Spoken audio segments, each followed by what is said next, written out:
Bien-aimés dans le Seigneur, que le Seigneur vous bénisse.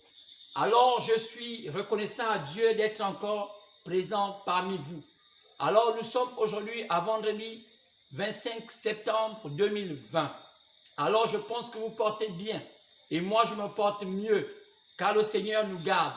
Car il est dit que pour ceux qui s'attendent à l'Éternel, ils ont sa protection. Alors, je suis content de cela.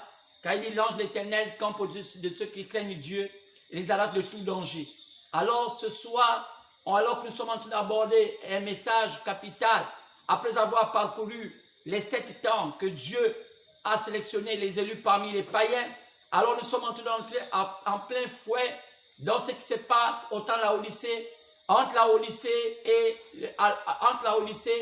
et la promesse de là où l'épouse doit être. Alors cette promesse, c'est parfois pas facilement à connaître, alors qu'il est dit que l'épouse doit sortir de la Odyssée. Alors la Odyssée, c'est le dernier temps que le monde va voir. La Odyssée, c'est le dernier temps que le monde va festoyer, sinon va manifester. Car c'est le dernier temps. Et les païens terminent leur temps avec la Odyssée. Et je vous ai fait comprendre qu'il y avait 7 temps. Il y avait Éphèse, il y avait Smyrne, il y avait Pergame, il y avait Thyatire, il y avait Sardes, il y avait Philadelphie, et enfin il y avait la Odyssée. C'était 7 temps. Et ces 7 temps étaient comparés à 7 villes d'Asie mineure. Et je vous ai fait comprendre que depuis que ces villes-là, si on a donné les noms de 7 temps par rapport à ces villes qui sont en Asie mineure, c'est parce que les esprits qui ont combattu, ceux qui ont d'abord eu le salut, donc les Juifs et les Samaritains, ont quitté les Samaritains et les Juifs. Ils sont allés s'agripper dans ces villes et en attendant que le Seigneur aille parmi les païens, sinon les nations, pour se chercher des élus. Alors, qu'est-ce que le diable a fait? Il a attendu un moment. Lorsque le Seigneur avait décidé, au travers de ses oins, d'envoyer des serviteurs à choisir des élus parmi les païens qui étaient le dernier peuple, le peuple qui représente le fils Cam, le fils de Noé qu'on appelait Cam. Alors le diable est sorti de ces villes. Alors première ville c'était Éphèse. Alors c'est pourquoi le premier âge, sinon le premier temps des païens est appelé aussi semblable au nom de cette ville Éphèse. C'est pourquoi c'est un temps qui a commencé en 53. Vous pouvez simplement cliquer dans mes vidéos, vous allez voir, j'ai prêché tout cela. Alors on est arrivé jusqu'au 20e siècle.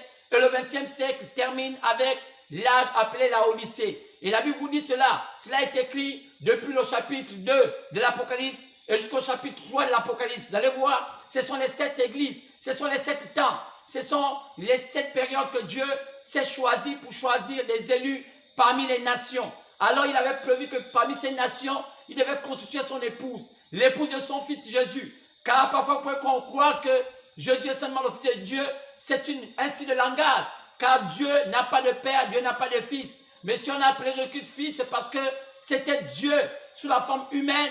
Et lorsque Dieu est humain, alors il doit se donner une fonction, parce que Dieu n'est pas un humain, Dieu est un esprit. Alors c'est pourquoi, dès le commencement, il crée la fonction de fils. C'est pourquoi il savait que lui, en tant que Dieu, pour se manifester sur la terre, il fallait qu'il emprunte cette fonction de fils. C'est pourquoi Adam est aussi un fils. Et la Bible dit qu'il y a eu le premier Adam et Jésus-Christ est le second Adam. Alors c'est cela. Alors c'est pourquoi, lorsqu'on voit cela, c'est Jésus lui-même qui est le même Dieu, qui était invisible, qui est devenu le Dieu visible pour venir sauver ses élus. Alors ce que je te dis, que l'apôtre Jacques avait dit ça dans Actes chapitre 15, qu'il devait aller maintenant parmi les nations, sinon les païens, pour choisir parmi ceux-là un peuple qui va porter son nom. C'est ce peuple qu'on appelle l'église de Jésus. C'est ce peuple qu'on appelle l'épouse de Jésus. Ne faites pas la différence entre les Juifs, les Samaritains et les païens. Chacun a son plan du salut. Et ce qui concerne les païens, nous sommes considérés comme étant l'épouse de Jésus, sinon l'église de Jésus. Mais ce qui concerne les Juifs, alors ceux-là, ce sont les frères de Jésus. Les Samaritains, on peut les appeler comme des cousins au Seigneur Jésus, parce que les Samaritains sont un peu proches des Juifs. Alors c'est ce peuple qui est au milieu entre les Juifs et le peuple des nations qu'on appelle les païens. Donc nous, comme le Gabon faisant partie des païens, alors je me suis mis à cœur de prêcher un message parlant du salut du Gabon. sachant que je vais d'abord prêcher à ma chapelle, avant de prêcher aux autres chapelles. Je ne suis pas juif, je ne suis pas samaritain, mais je suis un païen qu'on appelle aussi nation. Alors je montrais tout le long de mes prédications comment le Seigneur s'est choisi ses élus parmi les païens. Alors il s'est aussi choisi 7 messagers. Alors on a vu qu'il y avait Paul, il y avait Irénée, il y avait Martin, il y avait Colomban, il y avait Luther, il y avait John Wesley et il y avait enfin le dernier qu'on appelait William Branham. Quand il a été choisi dans le 20e siècle comme étant celui qui a surpassé tous les prédicateurs du 20e siècle. On a vu qu'il y avait des grands prédicateurs comme Oral Roberts, comme Billy Graham, mais William Branham était particulier parce que lorsqu'on essaie de regarder son message, c'est un message qui était limpide. C'est le message qui était propice du 20e siècle. Lorsqu'on a regardé, c'est un message qui ne souffrait pas d'aucune contestation. Car c'était tellement limpide qu'il a fait tout pour amener les gens dans la droiture. Alors il était prévu qu'au temps de la fin, il viendrait un prophète qui devait ramener les gens dans la droiture. Jésus l'avait dit dans Matthieu 17, versets 10 à 11, que Élie viendrait rétablir toutes choses. Alors si on parle de rétablissement, c'est que les choses devaient être gaspillées. Alors on a vu le ministère de William Branham, il a fait la même chose que ce que la Bible avait prévu qu'Élie devait faire. Rétablir chaque chose à sa place. Là maintenant, l'adoration devait se faire. Là maintenant, les doctrines devaient être connues. Comment les apôtres abordaient ce christianisme que nous n'a pas connu, comment ils le pratiquaient. Alors William Branham est celui qui a tiré son épingle du jeu, car il a montré que Dieu l'avait vraiment envoyé. Alors c'est pourquoi sûrement c'est lui le Élie qu'on attendait tous. Alors si c'est lui le Élie qu'on attendait tous, alors finalement en 1965, William Branham nous a quittés. Alors qu'est-ce qu'il nous a légué comme héritage? Alors nous pouvons seulement voir qu'il a prêché plus de 1000 et poussières de serments. Alors ces serments-là nous valent des témoignages. Comme lorsqu'on regarde, lorsque Daniel était en captivité en Babylone, il se souvenait d'un homme appelé Jérémie. C'est Jérémie qui a eu la vision de pouvoir, de ce qui devait se passer par rapport au peuple d'Israël. Car Dieu avait promis qu'au travers de Jérémie, que le peuple d'Israël devait être en captivité, en prenant la tribu de Juda en captivité, la tribu royale. Alors, c'est pourquoi chaque fois, Daniel devait se référer le livre de Jérémie pour savoir combien de temps il restait. Alors, ce qu'on a remarqué souvent que Daniel a toujours pris le livre de Jérémie. Donc, il était allé en captivité avec le livre de Jérémie. Alors, si aujourd'hui, William Branham parle de Jérémie notre temps, qui nous a montré le plan de Dieu pour le temps de la fin, alors nous avons le souci de prendre aussi ces livres comme le livre de Jérémie pour savoir quelle heure est-il. Alors c'est normal, ce n'est pas un sacrilège de prendre cela. Si un grand prophète comme Daniel a pu prendre le livre de Jérémie, comment nous aussi on ne peut pas prendre le livre de William Branham? Alors que c'est un vrai prédicateur, un vrai roi de l'éternel. Il n'y a qu'à voir sa vie. Alors il a vécu l'évangile. Il n'a pas seulement prêché, mais il a vécu l'évangile. C'est un homme modèle. C'est un homme qui n'a jamais bu d'alcool, qui n'a jamais fumé, qui n'a jamais commis des adultères, qui n'a jamais fait toutes ces choses. Quel est cet homme qui peut aussi avoir une vie aussi exemplaire? Ce n'est Dieu qui l'a accompagné. Même nous, on a essayé de faire tout cela. On a eu une vie un peu bricolée. On a eu peut-être des moments où on a fait des fornications. Mais lui, Dieu l'a préservé. Oh, peut-être que l'on a quand même bu un peu d'alcool avec des parents ivrognes qui nous poussaient à faire cela. Mais lui, Dieu l'a préservé. Lorsqu'il prenait un peu, les verres pouvaient s'éclater, alors qu'il était issu d'une famille où le papa était un ivrogne. Oui, Branham était un ivrogne. C'était un binôme. Le père Branham était un ivrogne. Malgré cela, mais Dieu a préservé son ouin. Le fils de Branham, Dieu a fait tout pour qu'il ne puisse pas prendre ses alcools. Pourquoi? Il avait une mission particulière. Dieu devait l'utiliser. Alors c'est pourquoi je suis parmi vous et je fais le relais de ce message. Comme un remplaçant, lorsque les titulaires ont joué, à un moment, ils peuvent parfois aller à la touche. Alors les remplaçants se chauffent et entrent à la scène. Et moi maintenant, nous sommes en 2020, j'étais un remplaçant, me voici là sur scène. Alors que j'ai commencé ce ministère depuis 2000. Aujourd'hui, ça fait 20 ans, je prêche l'évangile. Oh, j'étais au banc de touche. Dieu me connaissait comme étant ce serviteur. Me voici aujourd'hui entré. Alors, à ma partition, qu'est-ce que je peux faire simplement? C'est de mieux jouer pour que le coach, que le Seigneur Jésus-Christ m'observe et comprenne que je n'étais pas un fort remplaçant quand j'étais sélectionné. Lorsque la coupe s'est remise, comme quand on voit une coupe du monde, c'est tout le monde qui s'élève. Même les remplaçants qui font partie de la légende, on dira, cette équipe a gagné. C'est pourquoi les gens qui sont dans ce temps, les vrais chrétiens de ce temps, quelle que soit la manière dont Dieu va vous utiliser, même si c'est moins, même si c'est comment, alors soyez fiers parce que c'est dans l'équipe du temps de la fin. Cette équipe qui prend le bouquet final. Alors, oh, les autres ont joué, on fait les quarts de finale, le huitième de finale, mais nous sommes à la finale. Vous voyez, ça fait que c'est la grâce. Oh, nous remercions l'Éternel que nous sommes dans l'équipe de la finale, même si nous sommes les remplaçants, mais on va jouer une petite partie, car la Bible nous montre qu'il y a les joueurs de la 11e heure. Oh, ils ont aussi une part, la part égale que ceux qui ont travaillé longtemps. Oh, comment ne pas comprendre cela? C'est que je suis content d'être parmi vous et je crois que vous devez demander aux gens de suivre cette vidéo. C'est important aux Gabonais, aux étrangers qui vivent au Gabon et même à ceux qui sont hors du Gabon. Ils en ont besoin. L'Afrique en a besoin. Alors que la lumière a déjà fait les quatre coins de la terre. Nous, la Bible nous avait prévu, selon Matthieu 24, verset 14, que la lumière fera les quatre coins de la terre, après viendra la fin. Quels sont les quatre coins de la terre? Si ce n'est l'Est, le Nord, l'Ouest et le Sud. Je vais dire quoi? Je vais dire que c'est l'Asie, l'Europe, l'Amérique et l'Afrique. Maintenant, aujourd'hui, la lumière sur le point de retourner maintenant vers l'Asie. Parce qu'il y avait encore une mission particulière. Car la Bible nous a dit ça dans Actes chapitre 15, pendant verset 13 à 15 aussi. Oui, monsieur, que la lumière, après avoir parcouru le dernier moment chez les païens, ça doit retourner en Israël pour se choisir les derniers qui sont restés là-bas. Même si les gens ne croient pas cela, oh, c'est que c'est extraordinaire. La parole va finir par s'accomplir. Que l'évangile doit retourner vers Israël. Maintenant, je vous ai fait comprendre quelque chose qui se passe. L'Afrique a déjà reçu l'évangile. Au des quatre coins de l'Afrique connaît déjà cet évangile de la révélation, qui a été apporté depuis un temps par William Branham. Il a fait les quatre coins de la terre. Il a même fait l'Afrique. Oh, mais regardez ce qui s'est passé. L'Afrique ne comprend pas que petit à petit, elle vit les derniers moments de sa visitation. Ce qui s'est passé avec Israël. Israël n'a pas su que le Messie était déjà là. Mais Israël a continué à être là, dans ce monde. Mais qu'est-ce qui brûlait les Juifs? Qu'est-ce qui brûlait Israël? C'était les rabbins. C'était les prédicateurs de ce temps, alors qu'ils étaient avant appelés sacrificateurs. Mais plus tard, comme ils étaient déjà mélangés au monde, depuis la Babylone, ils changeaient beaucoup de choses. Ils ont commencé à appeler même le temple, ils appelaient même le temple d'autres noms, ils appelaient les sacrificateurs rabbins. Tout cela a été changé parce qu'ils étaient foisonnés au monde. Alors ce qui s'est passé, et ce qui se passe aussi avec le monde païen, lorsqu'on voit le monde païen, alors que l'évangile était pur, prêché, Paul a démontré comment il ne fallait pas changer les bornes.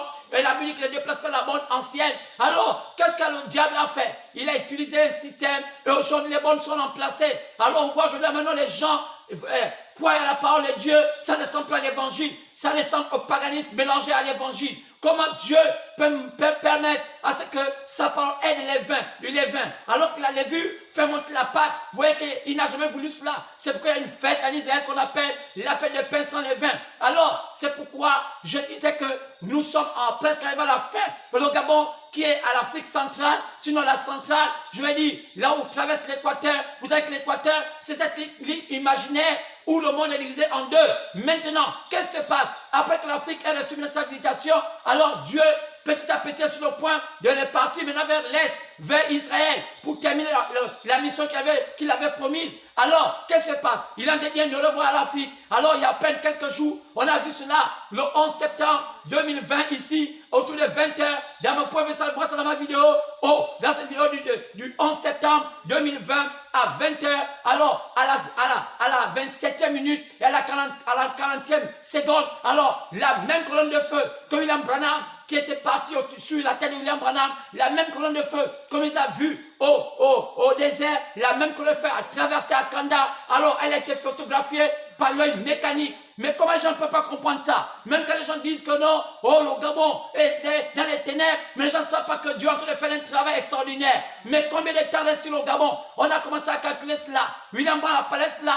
Même dans les âges de l'Église, William Branham a parlé comment l'Amérique avait pris fin, le temps de l'Amérique avait pris fin dans les années 1956, 57. C'était terminé pour l'Amérique, car ils ont eu aussi 50 ans de visitation. Depuis les années 1906, la lumière est descendue à Azusa, l'Esprit Saint est descendu à Azusa, elle s'est baladée, elle a fréquenté tous les États-Unis d'Amérique, du nord au sud, à l'est, à l'ouest, et les Américains n'ont pas voulu reconnaître la parole, malgré que Dieu s'est manifesté en puissance.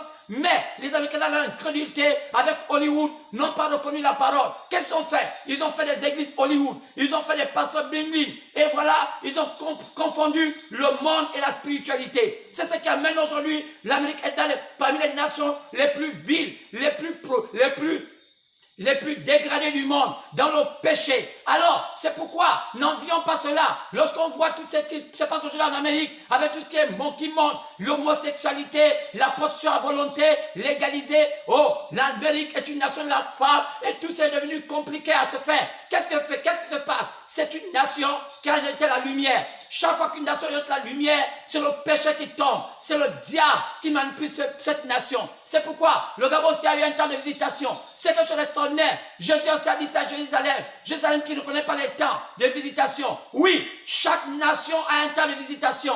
Car une nation dit que l'éclair part de l'est pour se montrer en Occident, en descendant vers le sud, qu'on appelle au midi, et ça n'est pas vers l'est. C'est cela. Quoi? Le soleil fait la même chose. Le soleil quitte depuis l'est, il descend vers le nord, après il est au zénith, après il repart vers l'ouest, il devient tellement rouge, après il disparaît pour retourner vers le sud. Et quand il part vers le sud, on ne le voit pas. Est-ce que le soleil n'est pas là? Il est là, mais c'est une dispensation. Mais malgré cela, on le voit plus tard le même matin, le soleil se levant toujours à l'est. Mais il est passé à quel moment? Au sud, dans une dispensation des ténèbres. Bien, messieurs. Mais dans cette dispensation des ténèbres, il y a des gens qui voient quoi? Les noirs. Quand on regarde même leur peau, ça montre que c'est des gens qui ont des prédispositions de voir les choses même dans le noir. Qu'est-ce qui se passe? Lorsque le roi Salomon, lorsqu'il termina d'achever le temple de Jérusalem, qu'est-ce que passa? Il a bois de Shekinah descendu et les sacrificateurs voulaient allumer les lampes du temple. Alors le Seigneur ne voulait pas. Pourquoi? Parce qu'il ne voulait pas de la pacotille. Il voulait que lui-même soit l'auteur de cette œuvre. Alors qu'est-ce qui se passe? Et Salomon pourrait dire, je crois que mon Seigneur aime vivre dans le noir. Bien sûr, et c'est cela, c'est pourquoi on a souvent su. William Branham pourrait dire dans un message appelé le troisième exode, il dit, je crois et je suis sûr que l'homme noir est plus spirituel que l'homme blanc. Ce n'était pas un raciste. De cette manière de dire vrai, parce qu'il était aussi blanc, il a compris cela. Mais regardez aujourd'hui, malgré le fait qu'on ait cette éloge dite par un prophète, mais l'homme noir ne comprend pas cela. Oh, il dit quand vous écoutez les noirs chanter, quand vous écoutez les noirs adorer, quand vous écoutez les noirs être en relation avec ce Dieu, vous ressentez un Dieu vivant. Mais aujourd'hui, qu'est-ce que passe avec l'Afrique? L'Afrique perd ses repères. Qu'est-ce qui se passe? La lumière peut-être en train de quitter l'Afrique parce que les temps sont difficiles. Et l'Afrique est en train de perdre. Oh, perdre ses repères. C'est pourquoi, toi, Gabonais, qui écoutes aujourd'hui l'évangile, peut-être que tu n'es pas là avec moi quand il y a le confinement, tu es peut-être en train de regarder sur ta vidéo et tu m'écoutes prêcher. Alors, dis-toi, qu'est-ce qui s'est passé? Une lumière est passée. Oh, j'aimerais toujours vous montrer cela. Peut-être que vous ne pouvez pas regarder dans vos chaînes parce que vous êtes tellement paresseux. La même lumière, oui monsieur, la même lumière, nous voit, qui était sur la tête de William Branham. Cette lumière-ci, regardez bien, c'est la même lumière qui a traversé ici à Kanda le 11 septembre 2020. Alors, quelle est cette lumière? Regardez bien cela. C'était la même colonne de feu. Ça n'a pas été trafiqué. Les païens ont vérifié.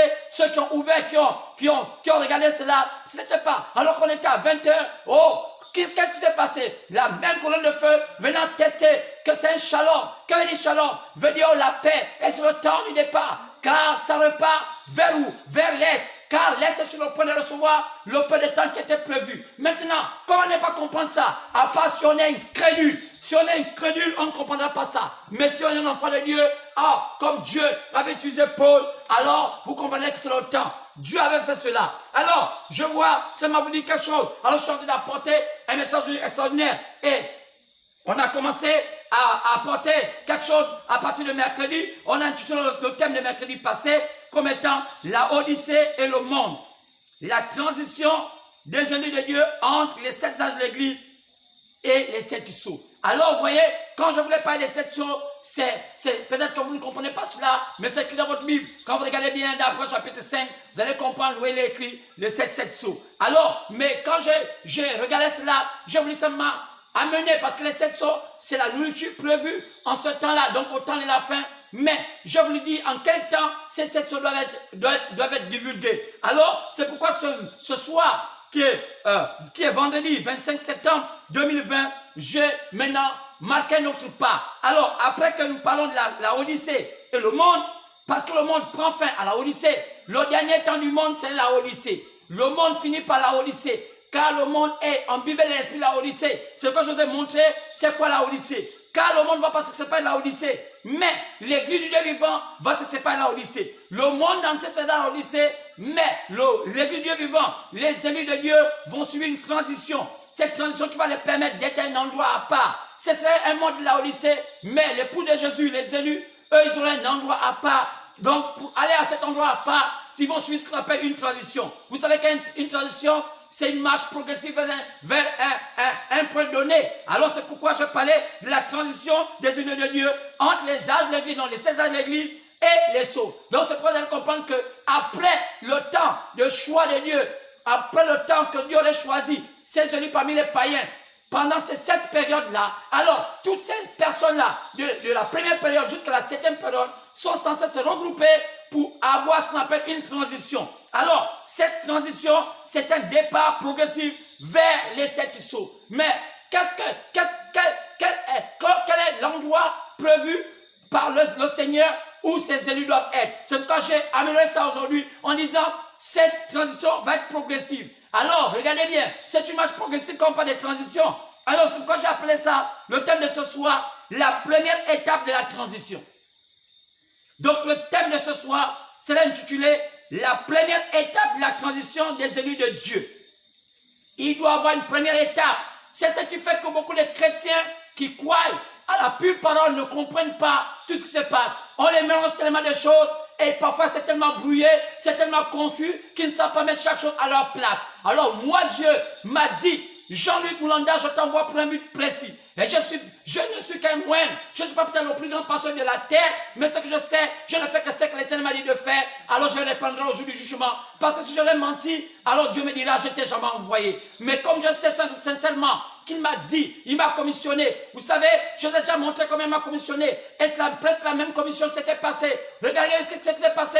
William Branham fut cité par des mages, disant que toi, tu as été appelé pour une mission particulière. Oh, William Branham, depuis son jeune âge, avait cette lumière qui le suivait, cette colonne de feu qui tournait à son berceau, et cette voix qui lui parlait par le tourbillon. Alors, un enfant de Dieu, sinon un serviteur de Dieu, sa naissance est toujours étrange. Il a toujours quelque chose de particulier qui le suit. Alors, c'est ce qui atteste que c'est un oint de Dieu. Alors, moi aussi, depuis mon jeune âge, j'étais poursuivi par quelque chose d'étrange. Alors, si je commence à vous dire ma vie, c'est une vie étrange. Alors que je peux vous dire simplement que lorsque je suis né, ma mère n'était même pas encore mariée avec mon père avant ma naissance. Alors, vous voyez, alors ma mère a vécu comme ça avec mon père. Et voilà, quelques années plus tard, alors ma mère va quitter avec mon père et vont se retrouver dans la Libreville quand ils étaient en forêt. Alors après, ils vont venir habiter à Québec-Poteau. Alors, c'est à Québec-Poteau. Vous voyez, comme on me dit, la Bible dit que c'est au poteau. Oui, selon Exode 21, 6, c'est au poteau qu'on monte. Si vous avez le jugement et si vous êtes condamné, vous n'êtes pas condamné. Après, lorsque vous êtes lié, Dieu dit, lorsque vous êtes esclave, le temps qu'on sonne la trompette, lorsqu'on vous demande d'être libéré, on vous amène au poteau. C'est le poteau qui atteste. Car le poteau là, c'est Christ. C'est lui. Car c'est lui le témoin qui dit maintenant, est-ce que tu veux être libéré ou bien tu ne veux pas être libéré? Si tu dis je ne veux pas être libéré, je suis déjà habitué à être esclave. Alors, par rapport au témoin qui est là, le poteau qui est Jésus-Christ, là où il y a le bras du calvaire, alors on va te mettre l'oreille, on va te poinçonner l'oreille. Comme ces femmes qui mettent des boucles d'oreilles aujourd'hui sans savoir l'origine des boucles d'oreilles. Pourquoi on met des boucles d'oreilles? Pourquoi on appelle ça boucler l'oreille? Parce que ça boucle les oreilles, même l'entendement. À l'époque, les femmes ne mettaient pas des boucles d'oreilles. C'est un système de la mode qui vient de l'Égypte. Alors ça vient du monde païen. Mais les gens qui mettent cela ne savent pas pourquoi on met des boucles d'oreilles. Elles disent qu'elles sont belles. Alors que c'est une chose qui vient de l'Égypte. On ne mettait ça que pour les gens qui étaient des esclaves. Ce sont les esclaves qui mettaient des boucles d'oreilles pour montrer que c'était des esclaves. Vous pouvez voir ça là, Exode, chapitre 21, partant verset 1 au verset 6. On te poinçonne l'oreille. Le poinçonnement de l'oreille, c'est par une boucle d'oreille pour qu'à jamais tu sois repéré comme étant un esclave. Alors, comment on m'a amené? C'est pourquoi je suis né à Québec-Poteau. Mais avant d'être né, alors ma mère, avant que je sois mis dans le ventre, se mariait légalement avec mon père. Qu'est-ce qui se passe? Je ne pouvais pas venir au monde si ma mère et mon père n'étaient pas légalement mariés. Alors les choses devaient se positionner. Un homme de Dieu, lorsque Dieu l'envoie pour un but, alors il positionne la route. Il met les choses en place. Et quelques années plus tard, quand j'étais tellement jeune, qu'est-ce qui se passa? Je fus initié pas dans les traditions. Regardez aussi Jésus, qu'est-ce qui se passa? Quelques années plus tard, on l'a amené au temple selon la tradition juive. Toujours la même chose. Les ouins, toujours une voix. Regardez William Branham, regardez sa vie. Qu'est-ce qui s'est passé? Quelques années plus tard, on l'amena devant un prêtre ou un pasteur pour vouloir le consacrer. Toujours cela. toujours cela. Mais même quand ce n'est pas la voie juste, Dieu a une manière de faire pour commencer à préparer ses élus. Mais il y a un signe qui les accompagne. Et j'ai été initié depuis l'âge de 12 ans. J'ai commencé à connaître ces pratiques. J'ai été initié à plusieurs parties du Gabon, parlant de Bouiti et tout cela, Misokon, Gondé, Sengedia et toutes ces choses, et au Mwiri, toutes ces choses. Et c'est ce qui m'a rappelé lorsque j'ai vu ce jour, lorsque j'ai vu ce documentaire qui se fait par l'initiation des quotas, que lorsqu'on voit les quotas se faire initier, oh je me suis souvenu, oh j'ai finalement compris que c'est la même chose. Lorsqu'on regarde les stimbous qui se fait chez les quotas, c'est la même chose comme le Mouroulou qui se fait chez les Gissi, et c'est la même chose comme le Ndjembe qui se fait chez les Zapinji, chez les Tsogo, ou bien chez les Misomiene. C'est la même chose qu'on appelle les stimbous. C'est la même chose. C'est la partie de la femme connaissant que c'est un rituel où on apprend la femme à se connaître soi-même pour mieux gérer un foyer. On a compris que cela est accompagné chez les quotas par ce qu'on appelle le Mungala. Et quand j'ai vu ce qu'on appelle le Mungala, j'essaie de comprendre. Et j'ai compris que ce n'était rien d'autre qu'une sorte de frère de Mwiri. Alors, c'est pourquoi j'ai compris que là-bas, c'était une femme pour garder le village. Et aussi, chez les Tsoro, ou bien chez les Zapinji, ou bien chez les Okande, le Mwiri aussi, c'est pour garder le village. Et j'ai compris que c'était tellement la même chose. Et c'est la même chose. Car les Simbou, c'est pour la femme, et le Mwiri, c'est pour les hommes. C'est la même chose avec Semiramis et son fils. Alors on voit aussi Isis qui est la femme, on voit Osiris, la même chose. Alors c'est quand j'ai compris, il n'y a qu'à voir comment cette chose obsède. Et cette femme-là qui vient montrer sa nudité à un enfant à peine de 6 ans, 12 ans, montrant ses slip et tout cela, lui montrant ses fesses et toutes ces choses, vous voyez, s'obsède. C'est ce qui amène l'homme à être un peu troublé. Ça veut dire que la femme, le jeune homme depuis le bas âge jusqu'à ce qu'il grandit, ça doit comprendre qu'il y a un contrôle. Et c'est elle qui est comme la prêtrise qui gère l'homme depuis la coupure de son prépuce, donc son sexe, et jusqu'à sa fin. Donc c'est pour montrer donc, toutes ces choses-là, comme on voit, je vous ai montré comment les âges ont été, comment les âges ont fonctionné avec la présence de Semiramis et son fils, qu'on appelle Zeus, qu'on appelle Osiris. Et vous voyez, et son mari qui a été tué plus tard par la même femme, cet homme qu'on appelait Hermès, qu'on appelle le dieu Thor, celui qui est on peut dire le fondateur de la justice. Il est toujours représenté par un marteau et c'est un maillet qu'on code sur le dieu Thor, et c'est celui qu'on appelle l'homme la foudre. Et puis il a été tué par sa femme pour que son enfant le remplace. Et vous voyez, et cette femme plus tard va aussi tuer l'enfant appelé Nimrod.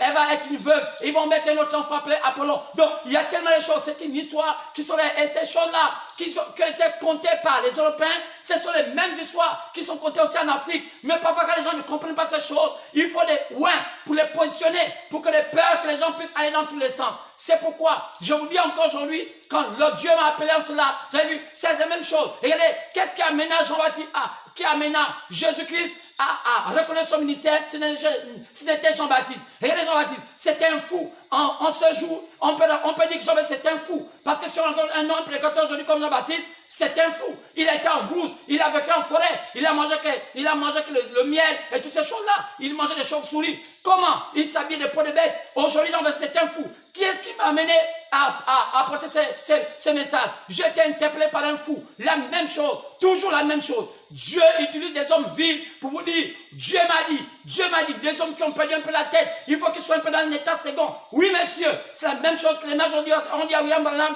vous êtes né pour quelque chose d'extraordinaire. Oui, des signes sont passés sur la terre. Toujours la même chose. Toujours la même chose. Dieu a une manière de travailler. C'est pourquoi je pense à cela. Alors que quand Dieu m'appela en 2020, quelque chose s'est passé dans mon esprit. J'ai eu une vision, cette vision où Dieu m'a montré la mort du président Omar Bongo. Mais qu'est-ce qui s'est passé? C'était pas comme une mort. J'ai vu, c'était un grand bateau. C'était le Goué.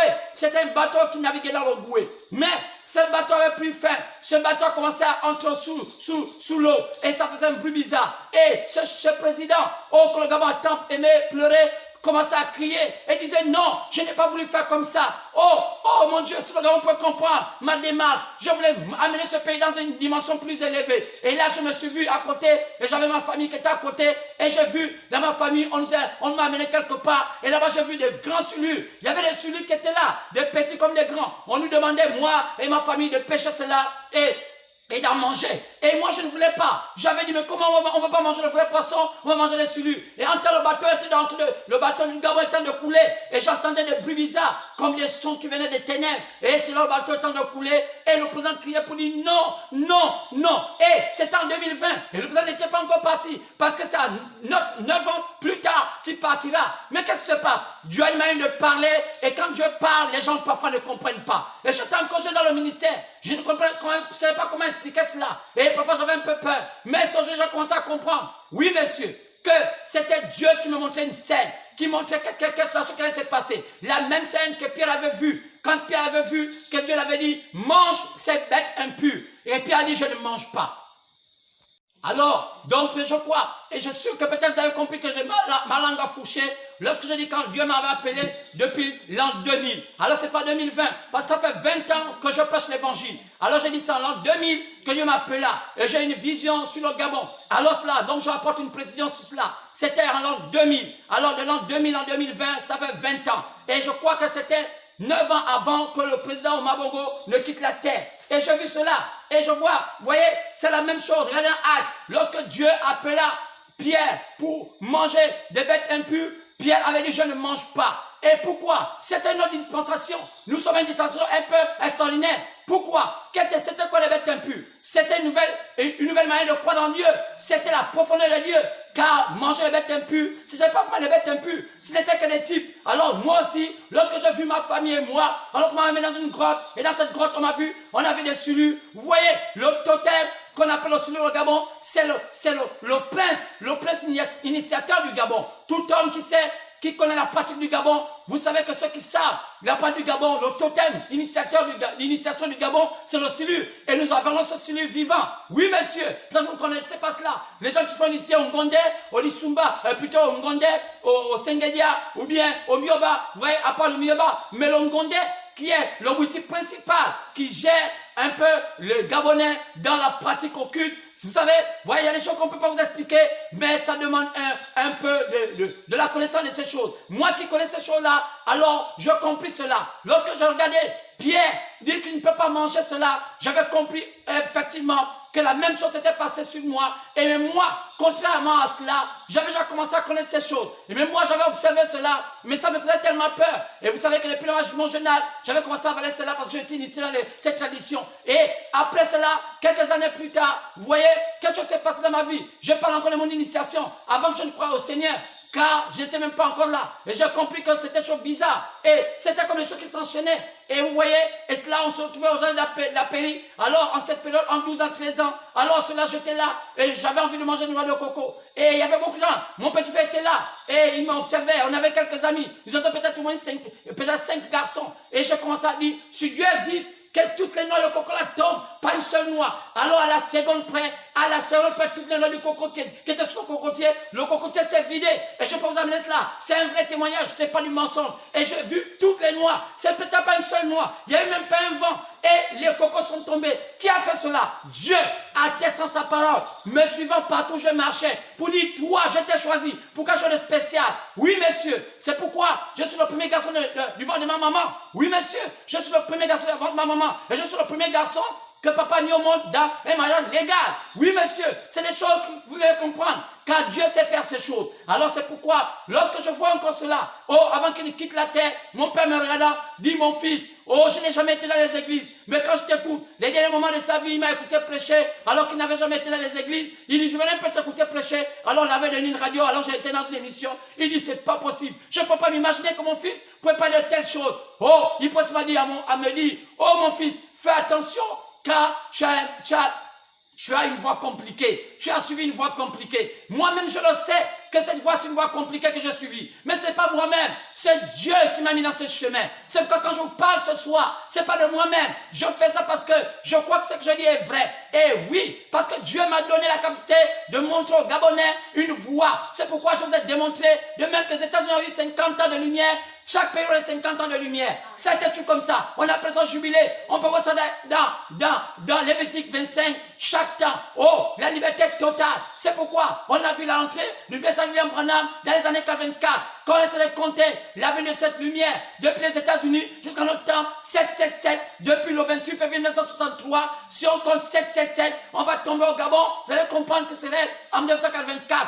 En 1984, une lumière s'est positionnée au Gabon. Quoi c'est? Les jeunes gens de 9 étages ont reçu le message de William Branham. Même si on rejetait cela, mais c'était l'entrée de la lumière au Gabon. Oui, monsieur, c'était le commencement de toutes choses. Quand on remarque que Bethany a une histoire où on dit que le premier réveil du Gabon a commencé en 85. Après, il y avait de ce message en 84. Oui, un an plus tard. Oui, monsieur, et quand on compte 5, 5, 7, 7, 7, 7, vous allez comprendre que si on compte 7, 7, 7, 7, 7 fois 7, 49, alors de 85, plus 49 ans, alors vous allez comprendre que combien de temps reste sur le Gabon. Alors qu'on essaie de calculer tout cela, on a l'occasion d'avoir un message pour cela. On a essayé de calculer jusqu'à aujourd'hui, on se rend compte que s'il faut compter 50 ans pour le Gabon, alors il va rester à peine 15 ans pour le Gabon. C'est pourquoi je crois que le Gabon aujourd'hui est dans la lumière. C'est pourquoi les gens ne comprennent pas cela. Même si on a le confinement, ça n'a rien à voir avec ce que vous pensez. C'est Dieu qui a voulu seulement marquer un stop à ce pays pour que chacun essaie de voir clair où il va prier. Est-ce que c'est un chemin vrai ou c'est un chemin faux? C'est Dieu qui dispose toutes choses. Maintenant, si vous ne comprenez pas cela, le colonel est venu marquer un stop à toutes choses. Parce que s'il n'était pas venu, on était dans une lancée où on ne peut pas contenir certaines choses. Mais aujourd'hui, depuis que le colonel est venu, chacun est libre d'écouter un prédicateur et dire que ça c'est vrai et ça c'est faux.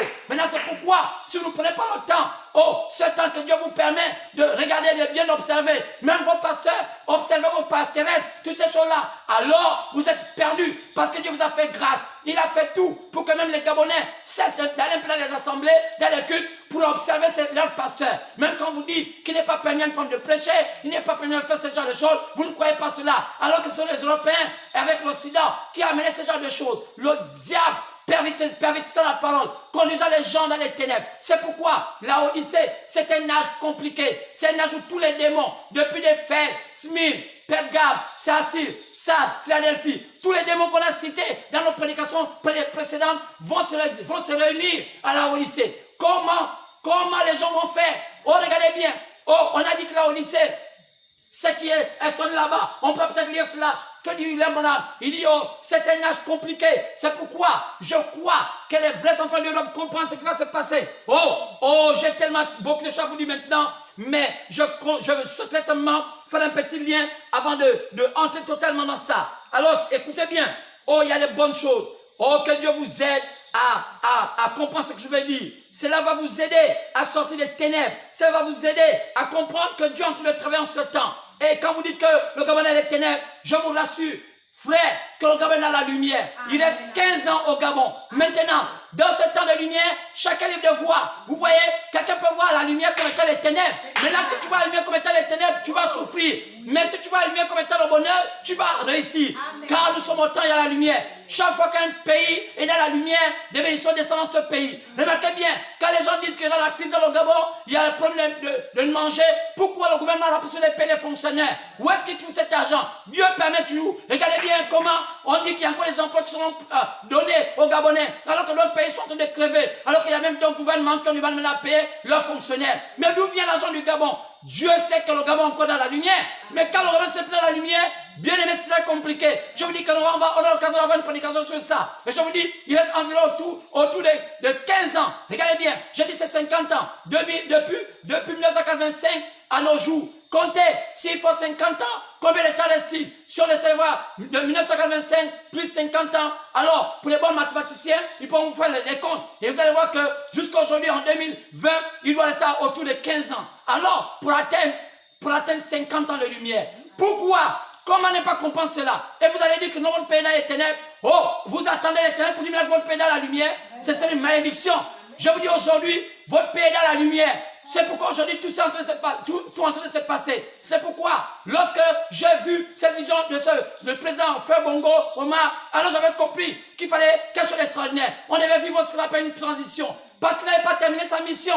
Oui, monsieur, c'est pourquoi il ne peut pas donner son pouvoir à n'importe qui. Il fallait qu'il donne ça à quelqu'un qui était proche de lui. Oui, monsieur, alors il fallait qu'il donne à quelque chose. Regardez bien, il changea son nom d'Albert Bernard Bongo à El Hadj Omar Bongo. Regardez bien, pourquoi il ajouta El Hadj? El Hadj veut dire elle. Elle, il y a Dieu dedans. Oui, monsieur. El Hadj veut dire Dieu. Quand on parle de elle, c'est le diminutif de Dieu. Alors, comprenez le Dieu du Gabon. C'est pourquoi, oui, Dieu s'est fait ces choses. Maintenant, regardez bien. Son fils ne s'appelait pas El Hadj, il s'appelait Alain. Maintenant, pourquoi il changea ce nom à Ali? Quand vous regardez Ali, Ali, c'est un nom qui est ajouté avec I. C'est le cousin, je crois, de Mohamed. Je ne sais pas bien, dans l'histoire de l'islam, Ali a joué un grand rôle. Mais quand vous regardez bien Ali, il y a le Al dedans. Al, c'est en arabe. Le Al là, c'est elle, qui veut dire aussi Dieu. Regardez bien, les mêmes choses. Il ne s'appelle pas Ali, il s'appelait Alain, mais il changea de Alain à Ali. Il n'y a qu'à voir, enlever ce qu'on appelle l'ain. Quand il fallait qu'il mange une nourriture solide, quand il s'appelait Alain qui veut dire le lait, alors c'est une nourriture qui n'est pas solide. Il faut enlever la partie qui fait que la nourriture qui n'est pas solide. Vous allez voir, ça fait Al. Oui, monsieur. Regardez bien. Il fallait enlever l'ain pour laisser Al, pour qu'il devienne le Dieu aussi du Gabon. Oui, monsieur. Mais ces choses-là, vous ne pouvez pas comprendre. Tout homme qui gère un pays comme étant président est un Dieu de pays. Il n'est pas le Dieu tout puissant, mais le Dieu miniature. C'est pas vrai. Regardez bien, les présidents, les rois sont pas l'image de Dieu. C'est pas chaque fois que les gens parfois voient, parfois ils veulent voir Dieu, parfois pas dans leur songe, ils voient parfois des présidents. Mais c'est Dieu qui fait cela. Car il dit que toute autorité a été donnée par lui. C'est lui qui a donné toute autorité. Les principautés, les rois, les présidents, c'est Dieu qui les place. C'est pourquoi Dieu a voulu mettre ce qu'on appelait Ali Bongo au pouvoir, parce qu'il avait un but. Car j'ai vu cette vision, il fallait, son père disait, oh, je n'ai pas terminé, il y a des choses qu'il devait faire, mais c'est qui est sûr, il y a quelque chose qui s'est passé, et ça a tronqué, c'est pourquoi les choses sont compliquées. Alors il fallait amener le Gabon à une destinée que l'autre avait programmée. Qui était le Gabon? Pas un pays chrétien, un pays animiste, mais où allait le Gabon? Il fallait que les Gabonais comprennent c'est quoi le véritable animisme. Maintenant après, il fallait comprendre le départ du animisme au christianisme. Quel était le vrai christianisme? Alors on a eu la brouille de toutes les églises éveillées qui nous ont embrouillés. Mais quel était le vrai christianisme? C'est pourquoi William Branham a fait grâce. Alors qu'il était parti depuis 65, on a envoyé les prochains au Gabon. C'était pour faire la transition entre ce que nous on connaissait déjà de notre tradition pour entrer dans le vrai christianisme. Parce que le catholicisme nous avait embrouillé, les protestants nous avaient embrouillé, les musulmans nous avaient embrouillé. Quoi? La pure parole devait maintenant faire son entrée au Gabon. Lorsqu'elle a fait son entrée au Gabon, ceux qui étaient censés prendre cela et donner ça au peuple n'ont pas pu, parce qu'ils ne la connaissaient pas. Oh, un peuple aveugle. Alors c'est pourquoi Dieu n'est pas un Dieu de l'État. Même si tout se passe comme ça, Dieu connaît faire ces choses. Alors il a commencé à susciter certaines personnes dans des petits points. On a commencé à voir cette lumière venir. Qui? Les gens qu'on a plongé les branhamistes. Oui, c'était cette lumière William Branham qui est en train d'illuminer le Gabon. Et les gens étaient un peu perplexes parce qu'ils ne connaissaient pas ce message. Mais qu'est-ce qui s'est passé? Des aventuriers ont pris ce message, ont commencé à prêcher des choses de grands alors qu'ils n'étaient que des enfants. Ceux qui étaient vieux, mais ils ne connaissaient pas les choses spirituelles. Ces gens qui sortaient des églises, d'autres sortaient de toutes sortes de choses. Et puis, qu'est-ce qu'ils ont fait? Ils ont prêché un message de grands. Oh, alors qu'ils étaient que des petits dans l'esprit. C'est pour ça de comprendre qu'aujourd'hui, le message de William Branham est chosifié. Ils ne comprennent pas la profondeur, la qualité de son message. C'est pourquoi ils prêchaient comme si on lisait de la lecture, comme on faisait de la lecture. Alors que c'est des choses grandes, c'est des choses qui ne sont pas données. Paul pouvait dire, c'est des choses que l'œil n'a jamais vues, l'oreille n'a jamais entendues, qui n'est même pas passé la pensée humaine. Mais qui a pris cela? Des aventuriers prenant les brochures de William Branham, lisant ça, et ils ont confondu la lecture des brochures à la prédication. C'est ce qui a mené les gens à chosifier ce message en disant c'est un faux message. Il y avait tellement de contradictions et après on a vu l'entrée des gens envahisseurs dans ce pays, comme d'habitude, des étrangers venant de partout avec le même message de Branham. Chacun menait ses doctrines. C'est ce qui a brûlé tout. Ceux qui avaient commencé à un peu prendre le chemin se sont déroutés parce qu'ils ont dit qu'il y a trop de contradictions. Tel dit comme ça, la même brochure, 1000 doctrines. Qu'est-ce qui se passe? La confusion. William Branham pouvait dire qu'il n'est pas permis à un homme étranger aller dans un pays s'établir comme pasteur. Dans le message appelé l'Arche, il dit qu'ils peuvent venir comme étant des missionnaires, mais pas comme des pasteurs. Car il faut que Dieu situe au milieu d'un pays un homme, un loin de leur propre pays pour les conduire dans la voie. Parce que quoi? Il n'y a qu'un autochtone qui connaît mieux que lui les autochtones vers la parole. Comment un étranger qui ne connaît même pas comment fonctionnent nos coutumes, sachant que c'est dans les coutumes que les démons s'incarnent, comment les étrangers peuvent s'établir dans un pays et dire nous voulons développer au Gabon? Oh, ce n'est pas de la caricature, ce sont les vrais esprits. Comment un Benoît peut connaître comment le Koukoué gabonais fonctionne, comment le Ndjobi gabonais fonctionne, comment le Bouti gabonais fonctionne, alors qu'il connaît que le vaudou et toutes ces choses. Même quand il y a la similitude, mais les pratiques sont parfois différentes. Il y a même des présentations qui sont différentes. Alors, cette confusion a amène aujourd'hui au Gabon dans une position où elle devient un peu perplexe, comme un bateau qui n'a pas d'encre. Aujourd'hui, ça va un peu de gauche à droite, ça tend gauche, droite, va devant. Mais aujourd'hui, si longtemps que les 15 ans ne sont pas encore arrivés, les gars ne peuvent pas encore se ressaisir et dire, le peu de temps, on peut vivre ça heureux. Alors que chacun se lève un matin et dit, Seigneur, sur le temps, le Gabon peut vivre les 15 ans heureux. Je vous rassure qu'après ces 15 ans, on reconnaîtra un peu ce pays. Ce n'est pas vous, c'est le diable qui va s'emparer. Quand la lumière va quitter ce pays, alors viennent les ténèbres. Quand un pays a rejeté la lumière, alors les ténèbres viennent. Lorsque les ténèbres viennent, on ne peut plus contenir cela. Le diable va prendre ce pays. Ce serait sa chose. Et ça va mener dans tous les sens. Alors, restez chez vous. Dites, Seigneur, qu'avant ce jour n'arrive, préparons-nous. Car l'épouse, les élus sont en pleine transition. D'où j'ai intitulé mon thème aujourd'hui. Je vous ai démontré aujourd'hui la première étape de la transition. C'est une étape. Ça va d'étape après étape. Bien-aimé, je vous ai dit, la Odyssée, il y a tellement des esprits. C'est un esprit où, on dit, c'était ponctué par l'esprit des femmes de sang royal. Regardez bien, l'esprit des femmes de sang royal. Quand on regarde bien, il n'y a qu'à voir comment ça se passe. C'est ce qui fait qu'aujourd'hui, quand on regarde bien nos pouvoirs, tout est surtout des femmes de sang royal. La Odyssée s'applique. Remarquez bien, dans chaque pays du monde entier aujourd'hui, on veut avoir toujours des hommes d'État qui ont un petit sang royal, toujours. Comme on essaie de faire des ramifications, vous allez voir que d'autres vont faire des alliances avec le roi du Maroc, ceux qui sont en Afrique, d'autres vont faire des alliances avec le roi d'Angleterre. Chacun, pourquoi? Les hommes d'État, pourquoi ils le font? Parce qu'à la Odyssée est ponctuée par l'influence des femmes de sang royal. Oui, c'est quand même quand on épouse une femme aujourd'hui, on essaie de voir. Si tu veux être en phase avec la Odyssée, il faut que tu vois si ta femme a une lignée, sinon a un sang qui est comparable à celui du sang royal. Maintenant, cela c'est une métaphore. Ça ne veut pas dire qu'il n'y a pas un sang qui est royal, mais on parle dans la manière de voir la vie. Alors, regardez bien, c'est quoi le remarquez qu'aujourd'hui, même celle qu'aujourd'hui, Premier ministre du Gabon, elle est descendue du sang royal. Vous voyez, elle a un lien avec le roi du Gabon, l'un des rois du Gabon. Et voilà, c'est un têtu comme ça. C'est la Odyssée. Et maintenant, regardez bien, pourquoi la Odyssée est ponctuée par le dieu Zeus? Il y a un contraste. Comment l'esprit, c'est l'esprit de femmes de sang royal, mais le dieu qu'ils adorent, c'est Zeus. Regardez, donc en réalité, Zeus qui est un homme, doit avoir un lien avec la femme de sang royal. Donc vous allez voir que Zeus, il y a tellement de choses à expliquer. Donc, quand vous voyez, quand on parlait tout de suite, quand on parlait des initiations de Mungale, des coupeurs, couper les sexes chez le quota, vous allez voir qu'il y a un rapport avec ce qu'on appelle la panthère. Comment les femmes vont chercher la panthère? Elles cherchent la panthère là comment? Qu'est-ce qu'il y a le lien entre le Sibou, la panthère et le Mungala? Ça veut dire que la panthère est comme le gardien le gardien du temple. Sinon, la panthère est cette tête-là, cet animal-là qui représente dans nos égrégores l'animateur du fonctionnement de nos reliques. C'est pourquoi vous allez remarquer que lorsque les hommes de lumière sont venus bâtir ce pays dans nos armoiries, ils ont dit ce pays doit avoir pour symbole les panthères noires.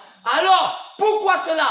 Les initiés le savent. Ils savent que quand je dis cela est vrai. Maintenant, comment voulez-vous combattre quelque chose que vous ne maîtrisez pas? Comment voulez-vous être en phase avec ce temps si vous ne connaissez pas comment ce temps va fonctionner? C'est un temps où on parle de la richesse, on parle de la beauté. C'est ce qui, on vous dit même que ça va même friser à l'homosexualité. C'est un temps où les hommes vont même chercher à se pervertir. C'est un temps de toutes sortes de perversions. Il n'y a qu'à regarder tous les démons qui étaient dans les précédents âges et qui vont monter à ce temps-là. Frère, il y aurait tellement de confusion que le Seigneur est dans l'obligation de faire sortir ses enfants hors de la Odyssée. Certes qu'ils sont dans le temps de la Odyssée, mais ils sont dans l'obligation de sortir de la Odyssée. Pourquoi? Parce que s'ils ne sortent pas de la Odyssée, les mêmes démons qui manipulent les gens aujourd'hui dans la Odyssée vont se les manipuler. Et c'est ça qui fait aujourd'hui que les gens ont du mal à tenir dans la foi. Parce que les mêmes démons de la Odyssée sont de prendre le contrôle sur les humains. Mais ça les prend comment? Mais par rapport aux esprits de la Odyssée. La Bible dit que c'est un temps où les gens aiment la richesse. C'est un temps où les gens aiment l'oblivion. C'est un temps où il y a les paraîtres. C'est un temps où, si tu n'as pas la force, tu es prêt à te suicider. C'est un temps de toutes sortes de perversités.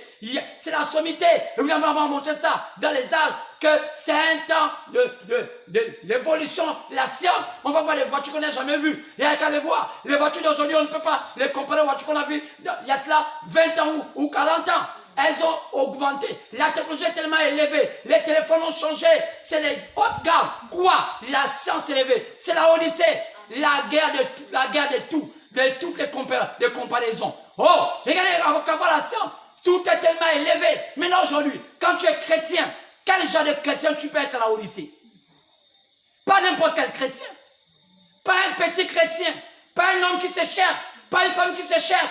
Oh non, il y a beaucoup de gens qui veulent vivre encore à la fin de notre temps. Oh non, on doit s'aimer par la foi. C'est un temps compliqué. C'est pas un temps où on s'amuse. C'est un temps où, frère, tu t'amuses à prendre n'importe quelle femme, tu vas commencer à avoir la pensée d'avoir une autre femme. Tu t'amuses à prendre n'importe quel homme, tu vas avoir l'envie d'avoir un autre homme. Sœur, pourquoi? Parce que c'est la Odyssée. Il faut savoir qu'on doit combattre avec les armes appropriées du temps. C'est pourquoi chaque temps avait des armes. On a compris qu'à notre temps, Dieu utilise l'onction de l'aigle. Parce que les autres temps, oh oui, à la Odyssée, il faut avoir l'œil un peu plus avancé. Il a quitté le lion, il a quitté le veau, il a quitté l'homme, il est allé dans l'aigle. C'est pourquoi, que ce soit le lion, le veau, l'homme et l'aigle, eux tous se réunissent aussi à la Odyssée. Pourquoi? Parce qu'ils doivent propulser les élus vers la pierre de fête. C'est pourquoi le thème d'aujourd'hui, je l'ai intitulé « La première étape de la transition des élus de Dieu entre la Odyssée et la pierre de fête ». C'est des choses qu'on ne peut pas comprendre. C'est quoi la pierre de fête? Oh, j'avais envie de lire. Oh, j'ai passé le temps. Excusez-moi, je voulais lire, mais j'ai passé le temps. Je vais vous donner quelques affirmations de William Branham au sujet de la Odyssée. Parlant d'un temps de richesse, un temps compliqué à gérer. C'est un temps où, si vous n'avez pas assez de force, vous n'allez pas tenir. Vous allez mourir en suicide. C'est pourquoi la maladie, au top aujourd'hui, c'est l'AVC. Quoi? La maladie du cerveau. Tout est compliqué. Quoi? C'est pas la maladie du cœur, non. La maladie du cerveau. Le cerveau calcule tellement qu'on ne peut plus supporter. Alors, on va seulement lire, prendre nos Bibles, nous allons lire. Mais nous prenons le thème d'aujourd'hui. La première étape de la transition des élus de Dieu entre la Odyssée et la pierre de fête. On a l'occasion, si Dieu veut le comprendre, c'est quoi la pierre de fête? Parce que c'est des mots nouveaux chez vous. Pierre de fête, tout cela, oh, qu'est-ce qu'il veut dire? Il raconte de quoi, lui? Parce que vos pasteurs ne peuvent pas vous parler de ces choses. Ils ne connaissent pas. C'est des apprentis sorciers. Et c'est cela, c'est tout comme ça. Des apprentis sorciers qui manipulent la parole de Dieu. Et aujourd'hui, qu'est-ce qu'ils font? Ils laissent les enfants de Dieu à la merci des démons. C'est pourquoi ces mots-là, vous les connaissez. Et pourtant, c'est dans votre propre Bible. Prenons Galates. Galates chapitre 4, pardon, verset 27 à 31. Après, nous allons prendre 1 Corinthiens chapitre 3, pardon, verset 9 à 12. Galates. Galates 4, 27 à 31. Lisons cette parole. Galates 4, 27 à 31. Car il est écrit, réjouis-toi stérile, toi qui n'enfantes point. Éclate et pousse des cris, toi qui n'as pas éprouvé les douleurs de l'enfantement. Car les enfants de la délaissée seront plus nombreuses que les enfants de celles qui étaient mariées. Pour vous, frères, comme Isaac, vous êtes enfants de la promesse. Et de même qu'alors celui qui était né selon la chair persécutait celui qui était né selon l'esprit. Ainsi en est-il encore maintenant. Mais, que dit l'Écriture? Chasse l'esclave, son fils, car l'office de l'esclave n'entrera pas avec l'office de la femme libre. C'est pourquoi, frères, nous ne sommes pas enfants de l'esclave, mais de la femme libre. Que le Seigneur bénisse la lecture de sa parole dans le parfait de Seigneur Jésus que j'ai ainsi prié. Amen. On peut s'asseoir. Prenons Corinthiens. 1 Corinthiens chapitre 3, pardon, verset 9. 1 Corinthiens 3, 9 à 12.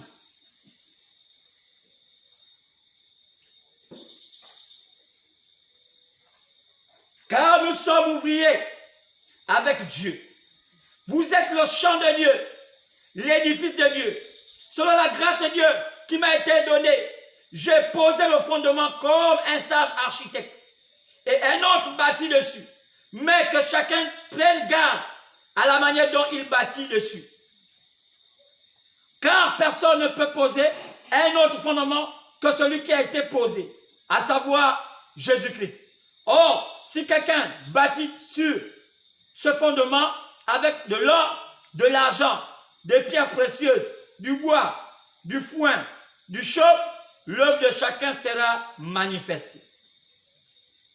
Que le Seigneur bénisse la sa parole, on avait déjà prié. On peut s'asseoir.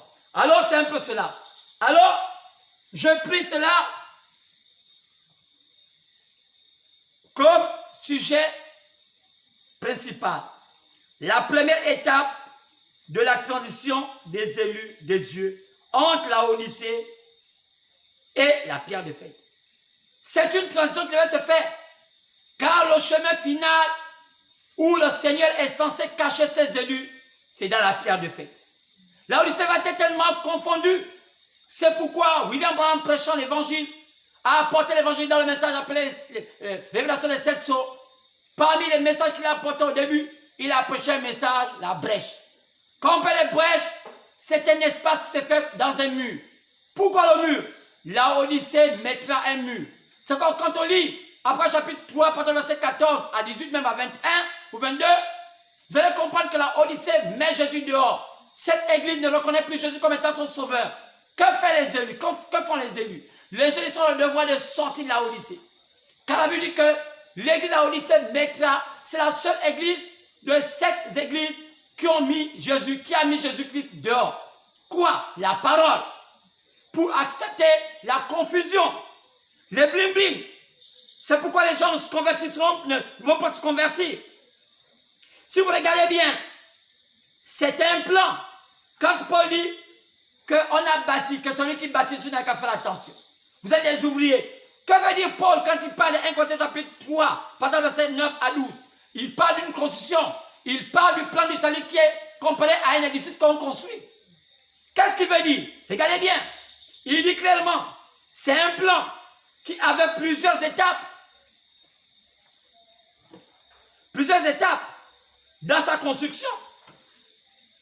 Il y avait quoi? Il y avait l'étape de la chaume, il y avait l'étape du foin, il y avait l'étape du bois, il y avait l'étape des pierres précieuses, il y avait l'étape de l'argent, il y avait l'étape de l'or. Regardez bien, quand on essaie de voir les matériaux avec lesquels le Seigneur nous parle par l'apôtre Paul, vous allez voir que de tous les matériaux, c'est l'or qui est le matériau le plus élevé en matière de valeur.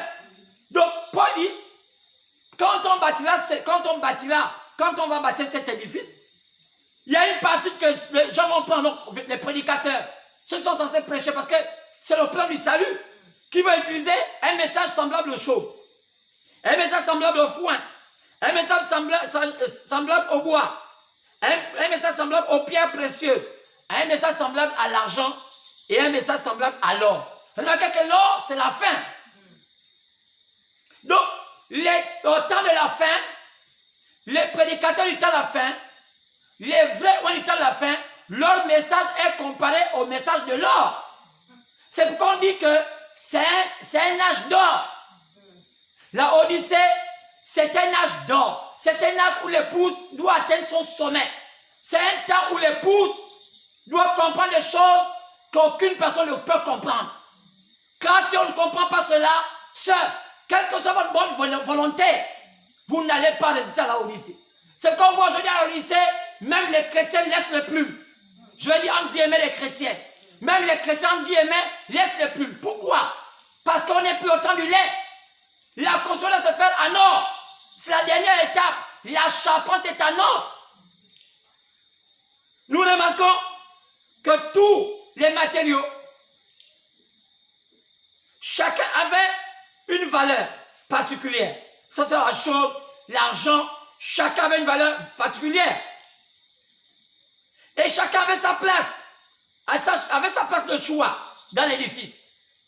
Par exemple, on peut dire que ça a commencé par la chaume. La chaume c'est la plus petite des valeurs de matériel. Après on parlait, vous allez voir, il y avait du bois et toutes ces choses, des pierres précieuses et même l'argent. Mais l'or est la chose la plus précieuse quand on parle de la matière. C'est quand lorsqu'on veut comparer l'argent, on compare souvent le trésor d'un pays par rapport au lingot d'or. C'est comme ça. Donc, l'édifice termine par l'or. Donc, les prédicateurs du temps de la fin, leur message est comparé au message de l'or. Mais c'est quoi le message de l'or? Oh.